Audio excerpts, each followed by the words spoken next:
الحمد لله رب العالمين والصلاة والسلام على رسول الكريم. Alhamdulillah, today I want to read a little bit about the biography of the high-ranking scholar, Al-Imam Mustafa ibn Ahmad Ash-Shatti, rahimahullah. This Imam, he was a Shaykh al-Islam, meaning one who had mastered all of the 18 ulum al-Shari'ah. He was a high-ranking scholar, he was a grand marja', and he was one of the Shaykh al-Hanabilah, meaning that he had authority within the Hanbali madhab. Now, the biography is primarily taken from the Mukhtasar Tabaqat il-Hanabilah, which is authored by his cousin, the Shaykh and Faqih Muhammad Jamil Ash-Shatti, rahimahullah. Now, about the Imam, he is Mustafa ibn Ahmad ibn Hasan ibn Umar Ash-Shatti al-Dumi al-Dimashqi al-Hanbali, born in the year 1273 AH in the city of Damascus, being the recipient of the legacy of one of the most famous Hanbali families in the Middle East. His father, Sheikh Ahmad Ash-Shatti, had gathered countless books together and was an avid researcher in the fiqh and theology of the Hanbali school and teacher of Sheikh Abdul Qadir ibn Batran al-Dumi. May Allah have mercy upon him.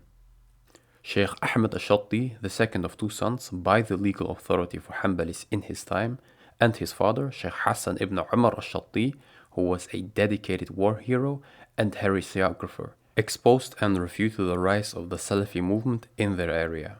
The Shatti family was one of righteousness and bravery, fighting deviation wherever it appeared, in addition to propagating the love of Allah and His Messenger sallallahu alaihi wasallam in every lecture they gave.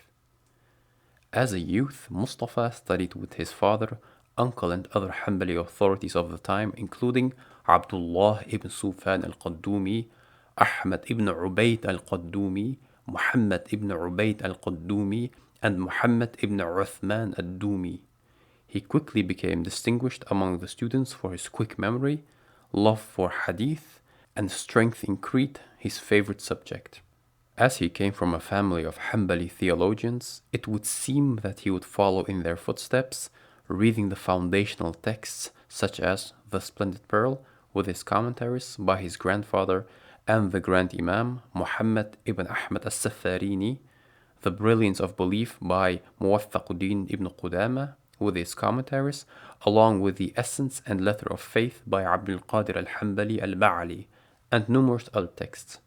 He followed the route of all Orthodox scholars in that he was made to spend time memorizing these texts before he could discuss them and receive a legal authorization to teach them. He attended the Darul Hadith Academy and gave his all until being authorized in the 6 books, the Musnad, and other literature.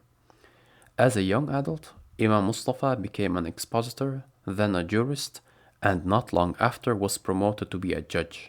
However, the age in which he lived was very different to that of his grandfather. Previously, Salafiyya and other dangerous aberrations were merely deviations from the norm, but now these Johnny-come-latelys of falsehood in the local area had grown to hold sway over a large portion of the laity, and what's more, they were violent. When confronted by the Sheikh, who at this time was based in the hamlet of Duma, they threatened his life and attempted to exact violence. But through nothing but the providence of Allah, the Shaykh was never severely injured and continued to teach and preach. He wrote some 20 books on various subjects, but was forced to shine in the area of heresiography, as he was surrounded by those who would take Muslims from the truth into the darkness. His most well-remembered document on theology was the text An-Nuqul al-Shar'iyyah في الرد على الوهابية, in English, the divine text in answering Muhammad ibn Abdul Wahhab and his followers. What the Imam did was remarkable, in that he took all the literature that was extant from Muhammad ibn Abdul Wahhab's time, processed it, and wrote this tiny book, a sort of a summary of more than 60 books. The book was read in masjids, in homes, and posted on doors. He spoke truth and stood for everything that it commanded. He died in the year 1348 AH and was buried in the family graveyard. Imam Mustafa ibn Ahmad Ash-Shatti, may Allah have mercy on him, was one of the great Imams of the past. I will quote his biography written by a relative, Muhammad Jamil Ash-Shatti. Quote, "The birth of my cousin Sheikh Mustafa Effendi, who I mentioned previously with his brothers, was in the year 1272. He grew up in the house of his father and uncle, reciting the Grand Quran to Sheikh Ahmad al-Qaddumi, whose biography we will mention shortly. He learned handwriting from Salim Effendi, who came from the Badra'iyah, and joined the lectures of his father and uncle in the subjects of fiqh, inheritance, and other sciences. Sheikh Mustafa read on the topic of grammar, syntax, and subsciences to the two noble scholars of great knowledge, Sheikh Salim al-Attar and Sheikh Bakri al-Attar, showing promise and excelling. In the year 1294, he was given the position of preacher and expounder of law at the Madrasa al-Badra'iyah, holding that post even unto this day. Once the year 1300 came, he wrote and taught law at the court of Bazuriyah for a short time before he made his two Hajj trips, one in 1305 and another in 1308. In the year 1305, he attended a gathering of Sheikh Muhammad ad-Dandarawi, successor to the teacher Ibrahim al-Rashid, who was the successor to the noble master Ahmad ibn Idris. Sheikh Mustafa learned tasawwuf from Sheikh ad-Dandarawi and would eventually become one of his successors in Sham. After that, he would hold gatherings of dhikr in our Badra'iyya madrasa up until the year 1319 AH, as Sheikh ad-Dandarawi, who was in Mecca, ordered that the dhikr should not take place in the madrasa any longer once he was informed this was happening. After this time, Sheikh Mustafa attended the gatherings of Sheikh Badruddin al-Maghribi with great enthusiasm, and both the laymen and scholars were active in attendance of his classes.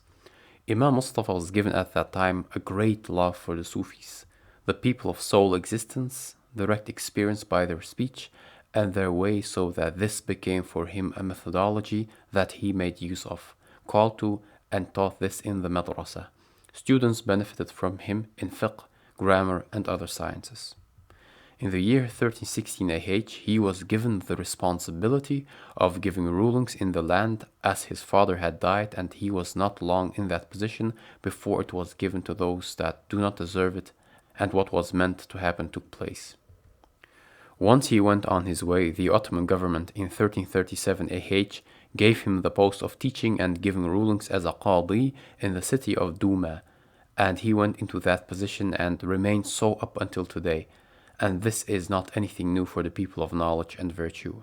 He is a faqih, genius, noble, benevolent, even when having heated discussions and arguments into the night.